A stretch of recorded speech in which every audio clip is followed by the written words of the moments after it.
Astronomers using NASA's Hubble Space Telescope have found a jet propelled through space at nearly the speed of light by the titanic collision between two neutron stars, which are the collapsed cores of massive supergiant stars. The explosive event observed on August 17, 2017, was the first combined detection of gravitational waves and gamma radiation from the merger of binary neutron stars. This discovery prompted scientists to quickly aim Hubble at the site of the explosion. A total of 70 observatories around the globe and in space collectively gathered data across the electromagnetic spectrum of the merger's aftermath. Astronomers used Hubble's capabilities to precisely measure the position and movements of the explosion's shockwave.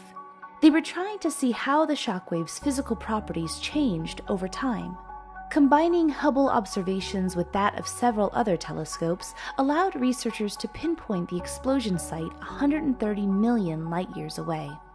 The data suggests the blast shockwaves traveled along a narrow beam confined by powerful magnetic fields.